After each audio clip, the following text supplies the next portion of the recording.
All right, what's up, guys? This is Cadence from Rock, Roads, and Relics, the podcast where we talk about rock music, cars, and antiques. If that sounds interesting to you, you should stick around. I'm really excited because today is not only the first episode, but I've got my first guests on here, my boys in the North Carolina rock band, the Jukebox. What's up, guys? What's up? Whoa. All right, let's just get right into it, man. 2020 it's been a bad year, but it's been a good year for you guys. We got two singles out. We got Streetlights in April, and we got I'm Coming Home just a couple weeks ago. So let's go ahead and talk about Streetlights. I've got to ask first, where's Edwards Mill? Where is that? Okay, so Edwards Mill is the road that our high school is on. And so when I was trying obviously to write a song that kind of fit the pandemic and fit the situation we were all in, because we knew we weren't going to get to do any live performances anytime soon. And so I had this line in my head about, like, I don't know why, literally one of the lights outside my house, one of the street lights outside my house looked like it was brighter, like as if somebody had just replaced the bulb. And I had this line about when the street lights shine bright, and it was like a metaphor. And so it became a metaphor about, like, going back to that place in a time when we would see normalcy, which we thought would be maybe over the summer, maybe early fall. Obviously it's now December as of this taping, and it's not normal, but it was sort of that optimistic feeling of maybe we'll get there, and kind of believing in that. Yeah, so the song, I mean, it's got like I thought it sort of sounded like Jimmy Buffett meets 38 Special meets Bon Jovi. It's very like classic rock sounding. So were any of those inspirations, or am I just way off? Well, I'll let Jackson talk for a second about the sound, because we kind of sort of co-wrote this one a month earlier, like musically at least. Yeah, so I guess I don't know if we had any artist in mind in particular, but it was actually Daniel and I went to a beach trip, and I just told him to start playing a chord progression, and I'll kind of write a riff over it, because we were just kind of trying to feel the atmosphere of the area. Like, there's no better place to write a song than the beach. So at least in my mind. For sure. So yeah, no. So he just started playing like the D to G progression, and then I thought, like, it was a kind of upbeat tempo. I just kind of add an octave riff over it, and that goes like the kind of core riff, like the. So that's like the core, and then the verses were all just built off of that. And I guess I can let Daniel talk about the key change and what it kind of means to the song as well. Yeah. Well, and real quick before that, I know the song starts slow, which isn't really common for, I think, a lot of songs. I think a lot of songs try to start quick and sort of grab your attention, but I was kind of going for the opposite effect with that, because I was watching this documentary on Garth Brooks, the country singer, and the first lines of the song sort of came to my head with that. And so I wanted to start slow and kind of, not depressed isn't the right word, but kind of like lone guy walking through the desert, kind of lost. And then when you start thinking back about, the sort of reminiscing and stuff, that's when the music gets excited. And then, the key change towards the end is just sort of to drive that excitement home a little further, to add that sort of extra punch of, like, hey, now we're in the present, and all these things are in the past, but if we kind of hold on to these memories and to these people, we can really get somewhere. Yeah, and I think like he was saying about how it starts slow and builds up. Like, it's kind of the first part, like, from like how I interpreted it, was like a lot of it like kind of realizing the situation we're in, what's happening. Like, this was at the time where like our senior year kind of felt like it was being yanked away from us. And then the end, it was like, hey, let's not take this time to pout. Let's make a celebration of it, And like you can hear through the lyrics, like we talk about the football games, like hanging out after school and all of that, and like just trying to make the best of everything. Yeah.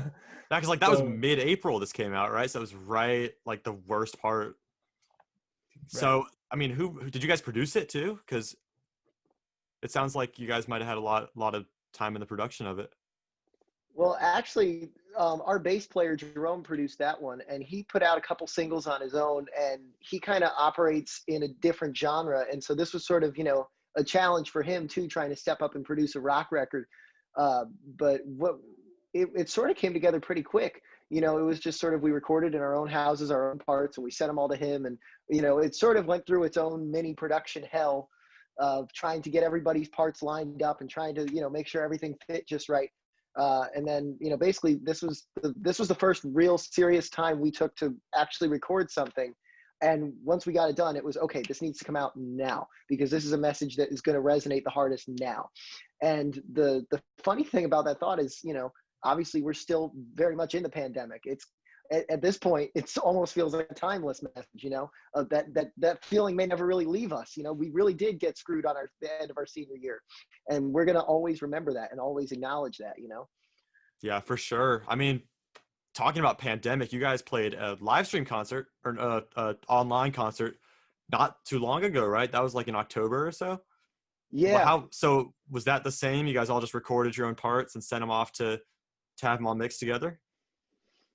Yeah, and I'll let both the other guys talk about this a minute too, because I don't want to hog conversation too much. But we've been collaborating with this kid named Lucas Haza for a while, and he's as passionate about video as we are about music. And so I sort of, I texted him and I said, hey, there's this. We had done the in-person version of that concert, of that festival in 2019. And so when we found out it was going to be online, this gave us the chance to all sort of collaborate and do that. And so I texted Lucas and I was like, hey, I've got this, this opportunity. Would you be down to kind of edit together different angles and put all the band members on screen? And, he had a lot of fun with that. And I had a lot of fun watching him sort of, go through that process. And we sort of did a little sight gag with like the Brady Bunch logo with everybody on screen. And so we just, it's all about finding the small victories in that and finding the small ways to really appreciate it. But so we collaborated with Lucas on that, as we have with, recording some of our other concerts and some of our music videos and stuff. But I don't know if you guys want to add anything on that. I mean, it was a great birthday present because that was for me on my birthday, remember? That's right. Yeah. Did you put that you put it on Instagram, right? And then was it on like YouTube and stuff too, or cool? Yeah, cool. yeah. And I'm pretty sure on at least Twitter, if not Instagram, I shared the link somewhere to the full version of the concert too. Because we were the opener to a much longer event and fundraiser. So, and that was the other thing. It was, a charity concert. So getting that chance to get back together and do a song that we never got to play live and to do it for charity was, just even better. So was it organized through your school, or was it how'd that come about? So it's organized by a man named Larry Villani, and he started this festival, the Festa Italiana. It's the local Italian festival. I think he started it in 2018, and through some connections that we had, both from people from our school and some of my parents' friends and stuff, we kind of got affiliated with Larry, and Larry got to talk to me, and he brought the band in for 2019. And if you guys want, I want to talk about the 2019 set real quick. Do it. Let's go. Because we had talked about maybe we'll learn a song in Italian or learn a song like that. Yeah, Jackson just said on the chat feature here, they heard Maserati, my secret fake last name. And so they were like, okay, we'll give you guys a chance. And we thought maybe we'll learn an Italian song or learn something like maybe some Sinatra or, something that's usually affiliated with Italian culture. And, we were just really, really busy at that time of the year. And I sort of said, you know what, guys, let's just play the songs we know best. Let's give them a ballad. Let's give them, an upbeat rocker. Let's give them a blues song. And let's just hit them with basically the best of our set. And, we got 45 minutes. Let's just do what we do and see what happens. And it turned out to be one of the best, or at least one of the most professional gigs I think we've ever played. I'm sure the other guys agree with me on that. Yeah, I gave you guys the pep talk, like in the group chat. I was like, yo, we have to be like professional and quick about this, because usually our gigs are like laid back and stuff, but like this is like a real thing. So So what's gigging like? Where do you guys play mostly? Pretty much. Well, started out as prom 2018, 2019. Then in between that year and then after that year, we just started playing like house parties, festivals, just like little stuff, really not too big, but we also just got around and stuff. Yeah, and we got to some street fairs and stuff too, and I mean we did everything from like churches, schools, neighborhoods, prom, Bars. and the bars. We did do a couple bars. And the good thing about that is you're operating with different audiences. Sometimes your audience is a bunch of kindergartners who don't care who Stevie Ray Vaughan is or who Bruce Springsteen is. And sometimes you're playing to a crowd of old people who only care who Stevie Ray Vaughan and Bruce Springsteen are, and so you have to kind of learn, what can I do to win over this crowd, whether it's a crowd of 5 people or 500 people or 5,000 people, and that was really the thing with us, was we learned how to play, fast and loose, but still be tight enough to, get through and sound professional. And I think really having fun with it, that's the biggest thing. If people can see that you're having fun on stage, that's a good place to start, Yeah, I mean, you got to do what you got to do, because I'm from Virginia. You guys are from North Carolina. Neither one of those states really have a huge rock scene. So, I mean, it's how you got to start. So that's awesome. Such a good variety too, man. I feel like a lot of big rock bands, you kind of hear they started off at schools or something, like a bunch of 80s bands, especially, I know, were started out in cover bands and stuff like that. So that's really cool. And I mean, so did you guys get any shows in this year? Any live in-person gigs, or was it? We got a couple of things. We did play a bar in February, and we played our school's pep rally, the last pep rally for our senior year. And that's actually where that song "I'm Coming Home" comes from. It started, we started playing it in fall 2019 at our live shows, and I had the lyrics of it and kind of the skeleton of it, but these guys came in and made it 1,000 times better with the little touches that they added and stuff. And then we decided we wanted to play for the pep rally, and we wanted to do a senior tribute, something for the class.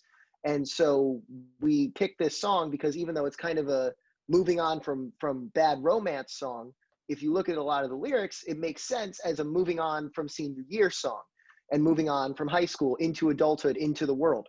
And as we played it, there were projections on the screen of everybody's faces from the senior class, their freshman photo and their senior photo. And so by the song's end, we were kind of able to get the gym to sing along to that hey, hey, hey, Coda. And it was just sort of really a big moment for us, and as much as it was for our classmates. And so, of course, sitting around trying to figure out what little things we could do during the pandemic, that was one of the songs that we jumped on because it had a lot of meaning to us. It had a lot of meaning to our audience and to people who've heard our music before. And so we're really, really proud of that one too. Yeah, I guess let's talk more about the new single, because I mean, "I'm Coming Home" just came out like 3 weeks ago or so. So I mean, that's another rocker, another really classic vibe to it. What were some inspirations for that one?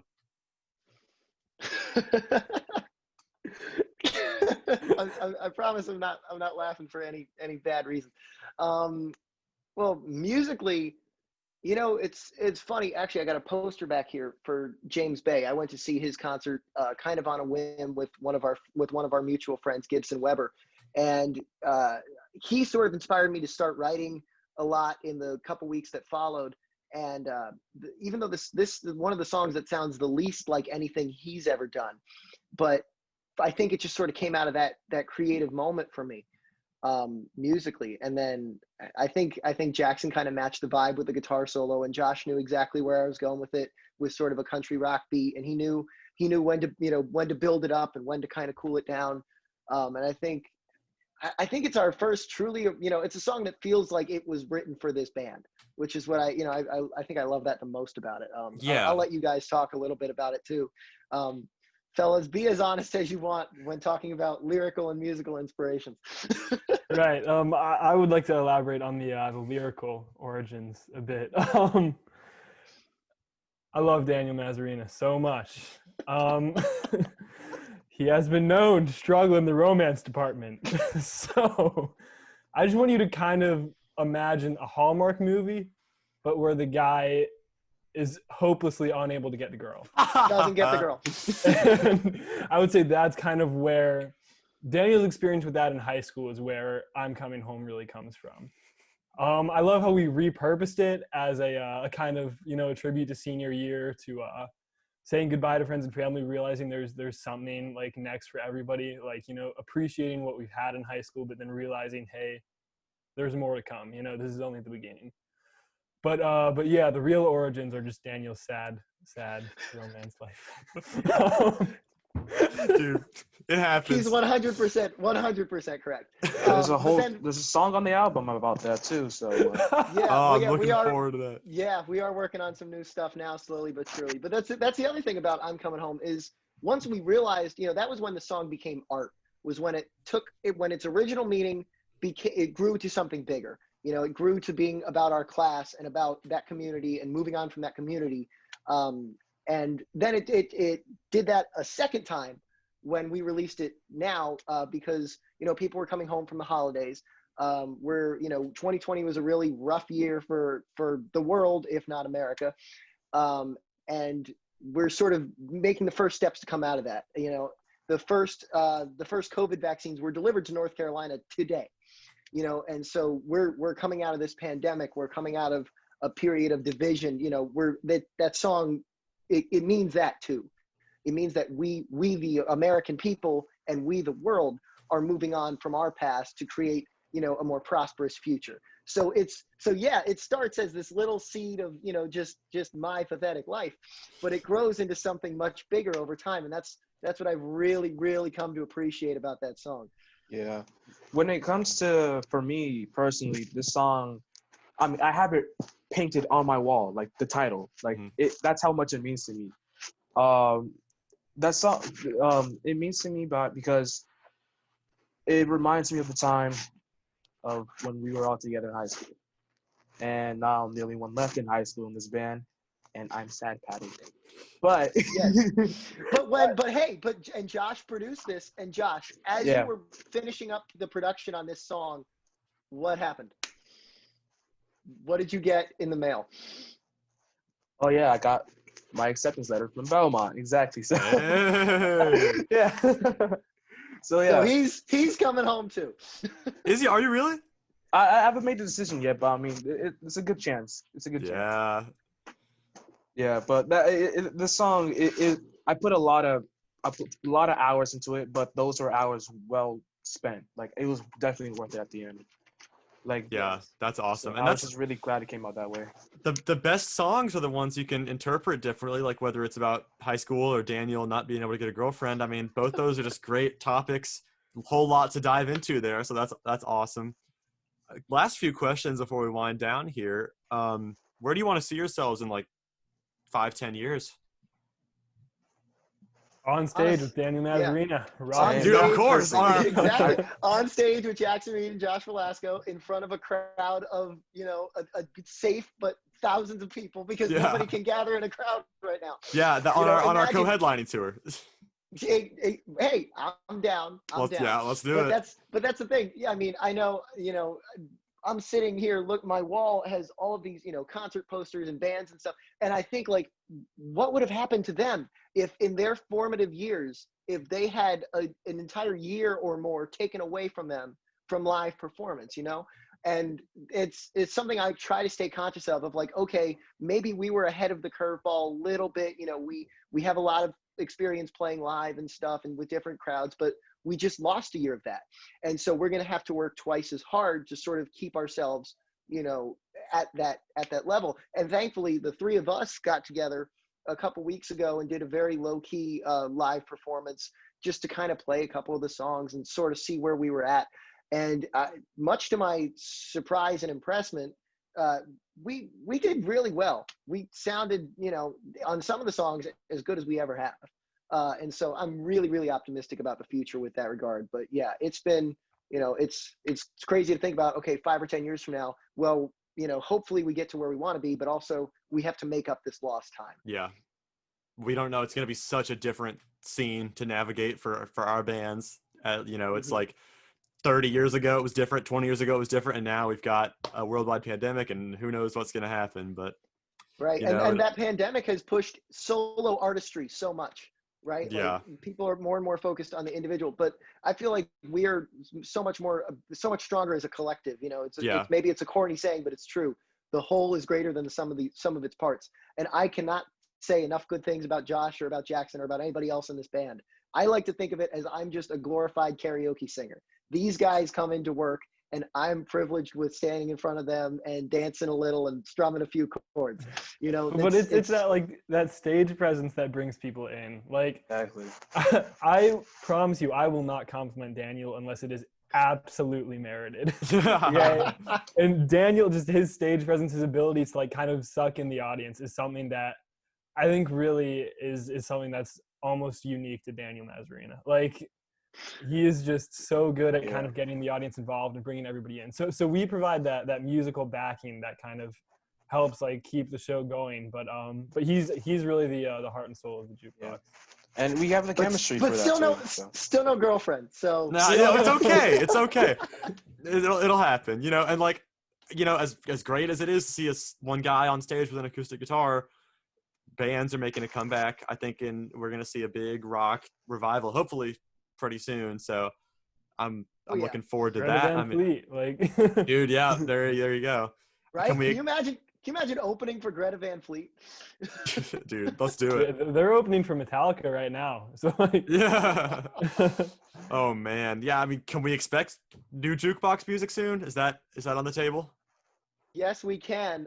We've got actually, so some of those songs that I talked about earlier that I wrote, you know, a year or two ago when I went to that concert, there's some of those that haven't been released yet that we never, you know, got to recording, and the pandemic's given us time to record them. And so we're sort of slowly chipping away at those, maybe adding in a couple new ones.